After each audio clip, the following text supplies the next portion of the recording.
Hit pay commission 8મા પગાર પંચમાં હવે મળશે ₹8 લાખનું એરિયર. ફિટમેટ ફેક્ટર સાથે કેલ્ક્યુલેશન અને 8મા પગાર પંચને લઈને સરકારનું જે હાલમાં મૌન જોવા મળી રહ્યું છે તે વિષય પર બે મોટા સમાચાર જે સામે આવ્યા છે તે આજના વિડીયોમાં આપણે વિગતવાર સમજીએ. નમસ્કાર મિત્રો, સ્વાગત છે તમારું અમારી યુટ્યુબ ચેનલમાં. મિત્રો, 1 જાન્યુઆરી 2026થી લાગુ થનારા 8મા પગાર પંચ હિટ પે કમિશનને કારણે કેન્દ્ર સરકારના કર્મચારીઓને લાખો રૂપિયાનું બાકી વેતન હિટ પે કમિશન એરિયર્સ હાઇક મળવાની શક્યતા જોવા મળી રહી છે. 7મા પગાર પંચનો જે કાર્યકાળ હતો તેમાં 31 ડિસેમ્બર 2025ના રોજ આ કાર્યકાળ સમાપ્ત થઈ ગયો છે અને હવે બધાની નજર નવી ભલામણો પર જોવા મળી રહી છે. રિપોર્ટ આવવામાં સમય લાગી શકે છે, પરંતુ 8મા પગાર પંચ ફિટમેટ ફેક્ટરના આધારે સંભવિત પગાર અને બાકી વેતનની ગણતરી શરૂ થઈ ગઈ છે. ફિટમેટ ફેક્ટર શું ભૂમિકા ભજવશે? તો નવો પગાર નક્કી કરવામાં ફિટમેટ ફેક્ટર મહત્વપૂર્ણ ભૂમિકા ભજવશે. તે નવા બેઝિક પગાર નક્કી કરવા માટે વર્તમાન બેઝિક પગારને સંખ્યા વડે ગુણાકાર કરે છે. ચર્ચા કરાયેલા પરિબળોમાં 2.0, 2.15, 2.28 અને 2.57નો સમાવેશ જે કરવામાં આવ્યો છે. આ પરિબળ જેટલો મોટો હશે એટલો જ પગાર અને બાકી રકમ પણ વધારે હશે તેવું જોવા મળી રહ્યું છે. કેટલી બાકી રકમ ચૂકવી શકાય છે? તો ધારો કે લેવલ 1 કર્મચારી માટે મૂળભૂત પગાર ₹18,000 છે, તો લેવલ 5 કર્મચારી માટે મૂળભૂત પગાર ₹29,200 જેટલો થઈ શકે છે.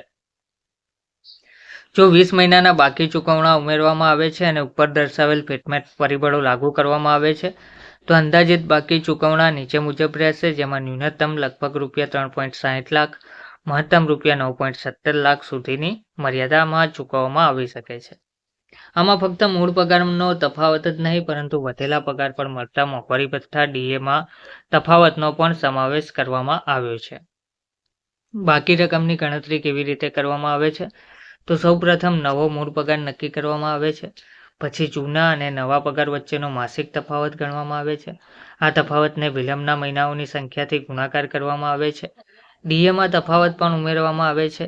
તમારી પાસે સૂચનો સબમિટ કરવાની તક પણ છે. 8મા પગાર પંચે તેની વેબસાઇટ શરૂ કરી છે અને માય ગવર્મેન્ટ પોર્ટલ દ્વારા સૂચનો આમંત્રિત કર્યા છે. મંત્રાલયો, વિભાગો અને કર્મચારીઓ તેમના મંતવ્યો સબમિટ કરી શકે છે. સરકારે જાન્યુઆરી 2025માં કમિશનની જાહેરાત કરી હતી અને તેનું જાહેરનામું નવેમ્બર મહિનામાં બહાર પાડવામાં આવ્યું હતું. તે સૌ કોઈ મિત્રો જાણો છો. તો હાલમાં કર્મચારીઓ નવા પગાર વધારા અને તેમને તેમના બાકી રકમ ક્યારે મળશે તેની માહિતીની રાહ જોઈ રહ્યા છે.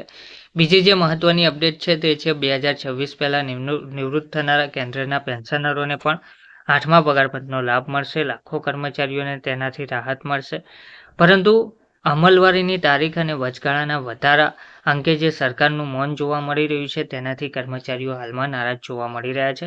કેન્દ્ર સરકારના કર્મચારીઓ અને પેન્શનરોના 8મા પગાર પંચને લગતી અનિશ્ચિતતા હવે મોટાભાગે દૂર થઈ ગઈ છે.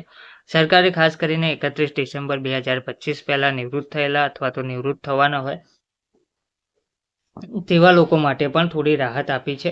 સરકારે સ્પષ્ટ કરી છે કે પેન્શન બાબતોમાં કોઈ ભેદભાવ રહેશે નહીં, નિવૃત્તિ તારીખને કારણે કોઈ નુકસાન થશે નહીં.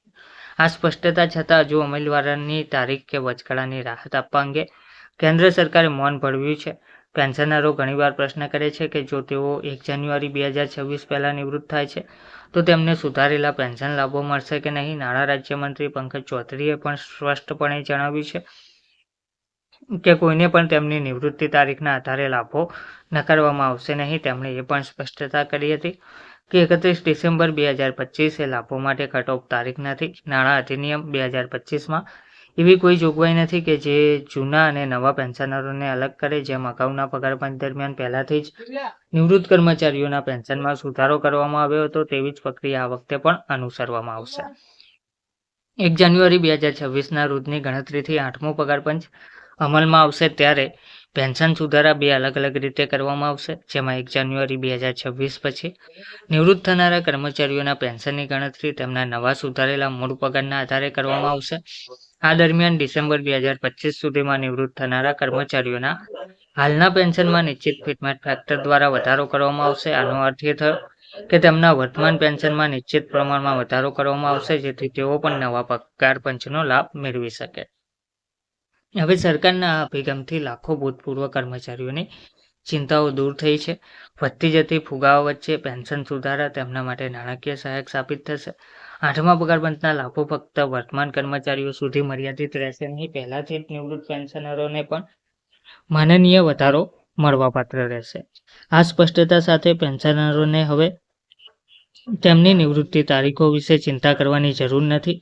સરકારે સંકેત આપી દીધો છે કે બધા પાત્ર કર્મચારીઓ અને પેન્શનરોને સમાન રીતે લાભ મળે તે સુનિશ્ચિત કરવા માટે પગલાં લેવામાં આવશે. તો ટૂંકમાં 8મા પગાર પંચને લઈને હવે તૈયારીઓ તેજ થઈ ગઈ છે. સરકાર પણ તેને લઈને ચિંતા વ્યક્ત કરી રહી છે. હવે કર્મચારીઓ તેની સત્તાવાર રાહ જોઈ રહ્યા છે. ધન્યવાદ.